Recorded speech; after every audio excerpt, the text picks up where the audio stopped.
साथियों, आपके कीबोर्ड पे कुछ की ऐसी होती है जिनको आपने देखा जरूर होगा लेकिन कभी उनका यूज नहीं किया होगा, जैसे प्रिंट स्क्रीन या स्क्रॉल लॉक या फिर पॉज ब्रेक। ये की अलग अलग कीबोर्ड में या अलग अलग लैपटॉप में अलग अलग प्रकार से हो सकती है।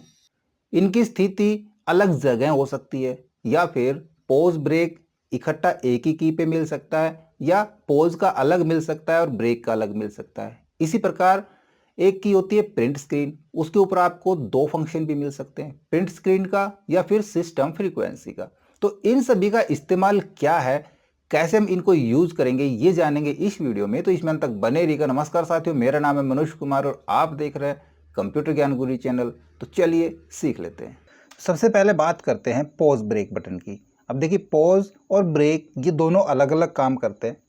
किसी कीबोर्ड के अंदर तो आपको ये एक ही बटन के ऊपर मिल जाएंगे दोनों, पॉज का और ब्रेक का, और कहीं पे दोनों अलग अलग भी मिल सकते हैं। पॉज का अलग मिल सकता है और ब्रेक का अलग से मिल सकता है। लैपटॉप के अंदर ये की काम करती हैं फंक्शनल की के साथ, लेकिन आज के दिन इसका यूज़ बहुत कम रह गया है। इसका यूज़ पहले था जब हमारे पास माउस नहीं होते थे और टेक्स्ट मोड प्रोग्राम ज़्यादा होते थे, डोस एप्लीकेशंस के अंदर काम होता था। मैं यहाँ पे डोस एप्लीकेशन चलाता हूँ। तो इस तरह से हमारा पूरा कमांड बेस्ड प्रोग्राम था, इसके अंदर माउस का यूज़ नहीं था, सिर्फ कमांड्स का यूज़ था। और इस जगह पे हमने कोई भी एक स्क्रीन को अगर हमने पॉज करना होता है, रनिंग प्रोग्राम है, बड़े बड़े प्रोग्राम है रनिंग में रहते हैं और उनको हमने पॉज करना होता है, तब हम पॉज ब्रेक का यूज़ करते हैं। या फिर उसको टर्मिनेट करना है तो हम उसको ब्रेक कर देते हैं। तो किस प्रकार यूज़ करते थे पहले और आज इसका कितना यूज़ है, दोनों मैं बताता हूँ। सबसे पहले पहले का यूज़, यहाँ पे हम कोई भी एक प्रोग्राम रन कर लेते हैं। तो यहाँ पे मैं एक कमांड रन कर लेता हूँ। मैं करता हूँ यहाँ पे पिंग कमांड google.com और इसको मैं इन्फिनिटी टाइम के लिए कर देता हूँ। तो यहाँ पे ये प्रोग्राम जो हमारा रन हो रहा है ये कंप्लीट रनिंग में रहेगा। इस तरह का प्रोग्राम जो लगातार रनिंग में रहता है उसको हमने रोकना है, उसको पॉज कराना है, तब हम पॉज ब्रेक का यूज़ करते हैं। हम डायरेक्ट पॉज ब्रेक का यूज़ करेंगे तो ये देखो यहाँ पे पॉज ले लेता है, ठीक है, ब्रेक नहीं लेगा, पहले पॉज का यूज होगा। फिर से हमने इसको आगे रन कराना है, इसके बाद हमने हमारा काम हो गया, हमने आगे चलना है तो फिर से एंटर प्रेस करते हैं तो हमारा ये कंटिन्यू फिर से रनिंग में आ जाता है। जहाँ से भी हमने इसको टर्मिनेट करना है तब हम कंट्रोल के साथ पॉज ब्रेक यूज़ करते हैं तो ये टेम्परेरी वहाँ से टर्मिनेट हो जाता है। उसके बाद ये फिर से कंटिन्यू रनिंग में आ जाता है। यानी कि जिस स्थिति पे हमने यहाँ पे इसकी डिटेल्स लेनी थी, इसकी स्टैटिस्टिक्स देखनी थी हमने, या फिर हमने इसकी पैकेट्स देखने थे, सारे हम यहाँ पे रीड कर सकते हैं उसको पॉज ब्रेक करके। और यदि अब हमने इसको टर्मिनेट करना है परमानेंट, तब कीबोर्ड से वापस कंट्रोल सी प्रेस करते हैं तो मेन रूट के ऊपर वापस लौट आते हैं। तो इस प्रकार से पहले यूज़ करते थे पॉज ब्रेक का। इसके अलावा यदि आप अपने सिस्टम को बूट करा रहे हैं और बूटिंग के दौरान जब स्टार्टअप में जो ऑप्शन नज़र आते हैं कि बूट ऑप्शन कौन से होगा, या फिर बायोस में जाना तो कौन सा ऑप्शन है, या कुछ सिस्टम इन्फॉर्मेशन दिखाता है, तो वो कुछ समय के लिए आती है और फिर गायब हो जाती हैं। अगर हम उनको देखना चाहें तो वहाँ पे हम बूटिंग को भी पॉज कर सकते हैं। तो इस प्रकार पॉज करके हम उनको आसानी से रीड कर सकते हैं और फिर जैसे बूटिंग में आगे बढ़ना होगा तो फिर से एंटर प्रेस करेंगे, सिस्टम आगे रन कर जाएगा। तो इससे हम अपने सिस्टम को जब स्टार्टअप करते हैं, सिस्टम बूट होता है, तो उसको भी हम पॉज करने के लिए पॉज ब्रेक की का यूज़ कर लेते हैं और कंटिन्यू करने के लिए एंटर प्रेस कर देते हैं। लेकिन आज के दिन पॉज ब्रेक का एक इम्पोर्टेंट काम है, इसको शॉर्ट की के रूप में यूज़ में ले सकते हैं। शायद आपको नहीं पता होगा कि ये एक शॉर्टकट में भी काम आ जाता है।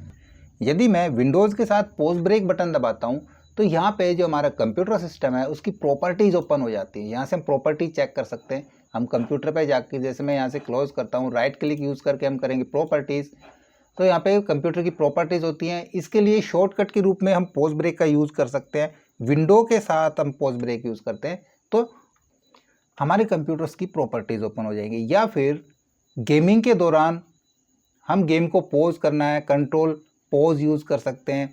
तो किसी किसी गेम में आपको इसका यूज़ मिल जाएगा। इसके अलावा आज के दिन शायद पॉज ब्रेक का कोई यूज़ भी नहीं है। इसके बाद सेकंड की आ जाती है स्क्रॉल लॉक के अंदर। जैसे कि मैंने आपको बताया, कमांड प्रॉम्प्ट पे जब हम काम करते हैं या टेक्स्ट मोड प्रोग्राम जितने भी होते हैं उसके लिए हमने उसकी स्क्रॉलिंग को रोकना है, हमने पेज को स्थिर करना है, तब हम स्क्रॉल लॉक यूज़ कर देते हैं। और स्क्रॉल लॉक जब हम दबाते हैं तो हमारे कीबोर्ड पे भी देखो एक लाइट एक्टिव हो जाती है, यानी कि हमने उसको लॉक कर दिया उसकी स्क्रॉलिंग को।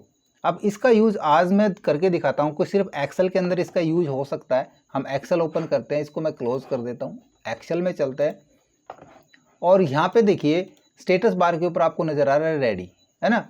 अगर मैं यहाँ पे स्क्रॉल लॉक को ऑन करता हूँ तो देखो यहाँ पे आपको दिखा रहा है स्क्रॉल लॉक, यानी कि यहाँ पे चालू हो गया। क्या काम है स्क्रॉल लॉक का यहाँ पे एक्सेल के अंदर, तो एक बार तो मैं इसको ऑफ करता हूँ और देखो यहाँ पे हमारी कर्सर पोजीशन है। जैसे हम यहाँ पे नीचे हमने स्क्रॉल करना है तो फिलहाल तो हम माउस का यूज़ कर लेते हैं स्क्रॉल के लिए ना, लेकिन हम जब एरो की का यूज़ करते हैं तो स्क्रॉल होने की बजाय ये सेल पे मूव करने लगता है ना। हम चाहें कि हमारी सेल की पोजीशन चेंज ना हो, सेल की पोजीशन हम जो रखना चाहें वो पोजीशन सेल की हो और हम पेज को इस प्रकार से स्क्रॉल कर सकें, तब हम स्क्रॉल लॉक का यूज़ करते हैं। उसके लिए मैं स्क्रॉल लॉक को ऑन करूँगा और अब कीबोर्ड से हम एरो की प्रेस करेंगे, डाउन एरो। तो देखिए हमारे जो कर्सर की जो एक्टिव सेल था वो हमारा वहीं पर स्थिर है और हमारा पेज पूरी तरह स्क्रॉल हो रहा है नीचे को, है ना। वापस चलते हैं, देखो वापस आ रहे हैं। तो इस स्थिति में जब आपका डाटा काफ़ी ज़्यादा है और आपने नीचे स्क्रॉल करके देखना है विदाउट माउस और आपका जो एक्टिव सेल है उसकी पोजीशन भी चेंज ना हो, तब हम स्क्रॉल लॉक यूज़ करके और एरो की से पेज को यूँ मूव करा सकते हैं अप और डाउन के अंदर या लेफ़्ट या राइट में। तीसरी की आती है प्रिंट स्क्रीन के लिए, है ना।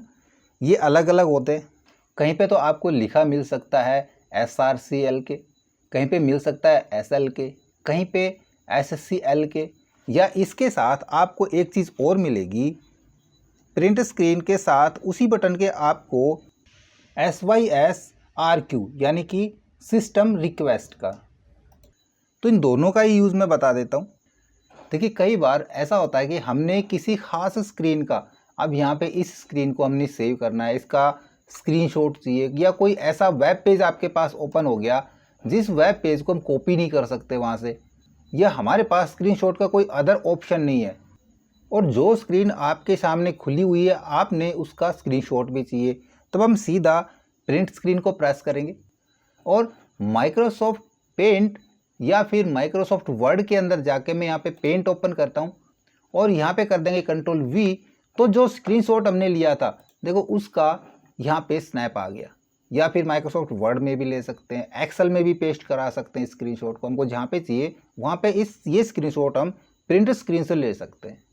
इसके अलावा जो एप्लीकेशन आपके पास खुली हुई है और मैंने इसकी थीम चेंज करनी है, डार्क थीम करनी है, लाइट थीम करनी है, तो जो इसी की के ऊपर या ये की अलग से आपके पास मिल जाए सिस्टम रिक्वेस्ट की, या एक ही की के ऊपर दोनों ऑप्शन है, तो यदि आपके पास लैपटॉप है या कोई अदर ऐसा कीबोर्ड जिसमें आप FN की के साथ इसको यूज़ कर सकते हैं, या फिर विंडोज़ है आपके पास, तो आप इसको Alt Shift और फिर प्रिंट स्क्रीन यूज़ करेंगे तो देखो आपके पास एक मैसेज ओपन हो रहा है। ये कह रहा है do you want to turn on high contrast, इस प्रकार का ऑप्शन आपके पास ओपन होगा और इसको आप यस कर देंगे तो ये कुछ सेकंड लेगा। उसके तुरंत बाद आपके सिस्टम का जो लुक है, जो डैशबोर्ड है, जो एप्लीकेशन खुली है, देखो उसका हाई कंट्रास्ट में वो आपको नज़र आएगा।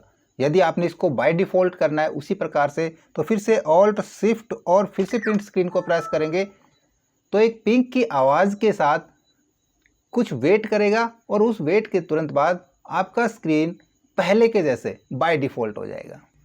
तो इन तीनों की का सिर्फ यही यूज़ था आज के दिन, या इससे ज़्यादा यूज़ आप जानते हैं तो कमेंट में लिख के बताइए।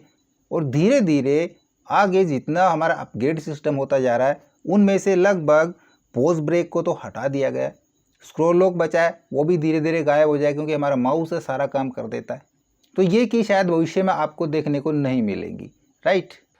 आशा करूंगा वीडियो आपको जरूर अच्छा लगा होगा। इसी प्रकार अच्छे वीडियो देखते रहने के लिए हमारे साथ बने रहे। हमारे वीडियोस को ज़्यादा से ज़्यादा अपने दोस्तों में शेयर करें, में लाइक करें, और यदि नए हैं आप हमारे चैनल पे तो हम सब्सक्राइब जरूर कर लें।